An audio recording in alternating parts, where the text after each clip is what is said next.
Hello and welcome back to That Average Joe podcast. Of course, I'm your host here, Joe, and today we're talking real estate.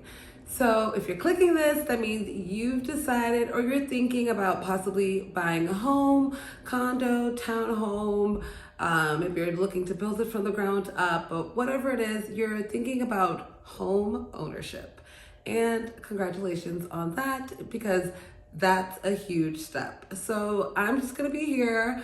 I'm going to talk about, just steps to kind of get yourself ready, what to expect, and, the kind of like processes of what it takes to kind of like buy a home.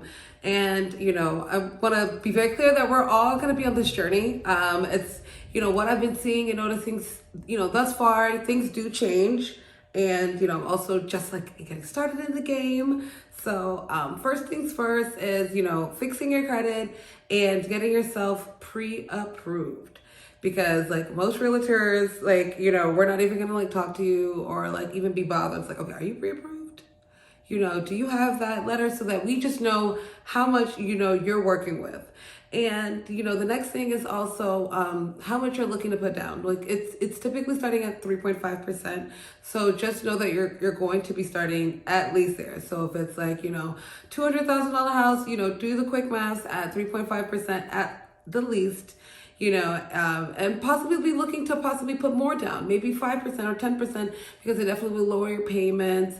It's, definitely going to possibly get you a lower interest rate.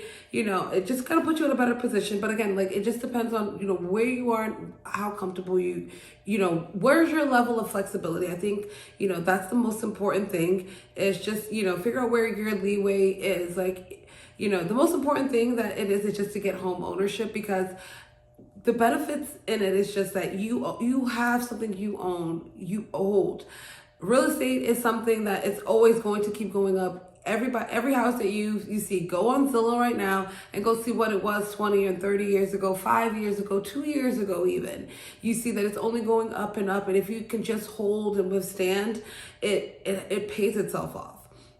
And so once you get yourself, first fix your credit. It takes yourself some time, get yourself, they're gonna, banks are gonna be looking for, how long you've been at a job or, your tax return. So get yourself a little bit more stable and steady, or, have a partner who's it's, stable and steady on paper, and, figure all of that, because it is a lot. But, banks are going to be looking at you. They're going to want you to look a certain kind of way. So it's you either need to have a lot of money down, or you need to, get your paperwork, have had a job for 2 to 3 years consistently, so you have the consistent pay stubs, tax returns, or, just be able to just prove that how you're going to be able to afford the home. So, but most importantly, so now you've got your pre-approval letter, and then, now, you have your, 3.5%, 4.5% down. You're like, okay, I'm ready to get out there and start looking. It's, okay, where do you want to live? We all want to live in this area or that area. It's a prime, but, figure out exactly what's convenient to you, as far as your commute to work, commute to, family or friends, whatever is most important to you. Being, maybe you need to be near the airport because you travel a lot, or, you want to be out on the countryside because you want a lot of land space and, places where your kids can run around. Figure out exactly what you want. Then also think about, hey, if you're out in Texas, maybe you want to build your home, or, maybe you want a house that's already, fully done, or maybe you want a little bit of a fixer upper. Hey, it's nice and, good, but, maybe I need to rip out the floors, or, add some, updated appliances, and maybe redo the cabinets. Maybe I'm ready to kind of take on, because that's also in itself a lot of work. And, it's dealing with contractors. It's also coming out of pocket, $10, $20, or $30,000, or you could just go ahead and buy your home that's, turnkey and ready to go. It's, again, all about what you want, what you're looking for, what you're expecting. One of my clients, they're kind of going to do the, maybe we'll work with the home.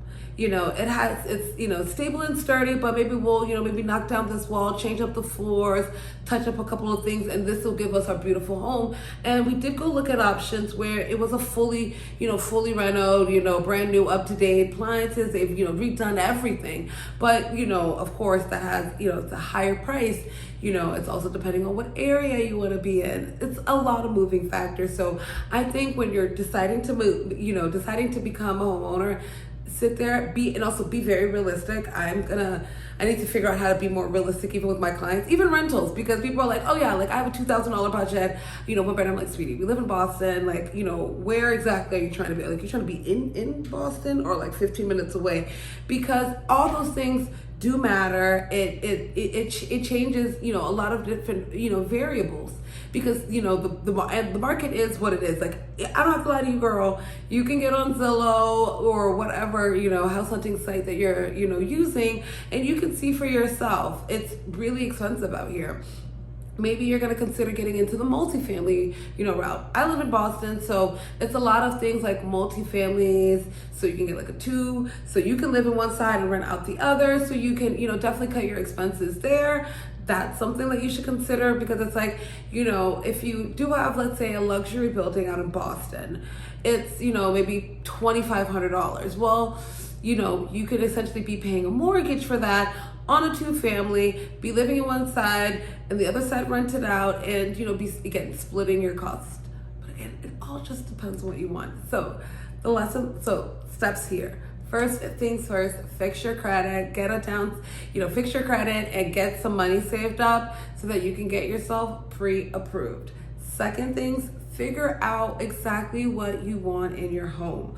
Where do you want to live, how much you're willing to spend, and how much can you actually afford? Again, that pre-approval letter. Where do you want to live, what you're looking for? Are you looking for something that needs a little bit of work? Are you looking for something brand new to walk right into? Hey, maybe you're looking to possibly start a family, so you might want to go ahead and get 3 or 4 bedrooms. Or, maybe you're looking to, do some work, so it's an add value, and you have the time, the money, and everything to get the contractor set up. Hey, so then the next step. So fast forward, we've gone house hunting, you've gone over here, over there, we've found the perfect home. So now you're a realtor. Another step, get you a trusted realtor. I'm out in Boston, so if you're watching this and you're in Boston, please do, reach out to me. I would love to assist you in this journey. But get yourself a trusted realtor who's gonna, stand and withstand the process with you, because it is a lot of ups, it's a lot of downs, it's a lot of taking a look. This market is very aggressive. People, are putting, their best foot forward as far as when they're getting their houses. So I've had to be, realistic with clients on that. Like, hey, your $2,000 over isn't what's not checking, or $10,000. They're looking for, this, that. But hey, whatever it is, once you find that home and once your now offer is accepted, the fun begins. So now we set up to get your inspection done, so that you can take a look. And it's in the clause. Some places are being sold as is, and some places they're willing to work with you on the inspection. But those are just we'll do some more detailed videos about that. But hey, we're setting up that inspection. We're gonna have them take a look at the home and give us back a report. We're gonna know what things we can shake and bake on, or what things are just deal breakers for us. So you take a look at that, and then your P&S, and then the ball starts rolling. The bankers start doing their banker things. And then all the background work. You do now, and then we set up the walkthrough, and then just depending on how quick things go, like in Boston, it's about 5 to 6 weeks, depending on things. And then, you get closing day, but pretty much most important, you get that offer accepted, then you schedule that inspection. Hopefully, inspection and everything goes through, and then boom, after that, you get the P&S. And then the bankers start doing all the monies and, assuring all the funds and all the transfers, and then we set up for closing day. So again, I'll just, go over those steps. So you guys, first things first, get your credit and all the monies together so you can get that pre-approval. Then, get yourself a trusted realtor out there so that they can, show you the market. And then third things first, be realistic. What do you want? Okay, do you want to build? Do you want to add value? Do you want it already set to go? How much you're looking to be flexible on your budget? Where you're looking? Figure all those kinks out. Second things, after that, start putting in those offers, okay? And then after that, if that offer gets accepted, we start heading to inspection, PNS, and then boom, boom, boom, you're a homeowner. So please like, comment, subscribe. Let me know what you think. Or maybe you're in the process of buying a house. Maybe you're trying to figure out things. Whatever it is, please just let me know. Let's have the discussion here, you guys. Thank you.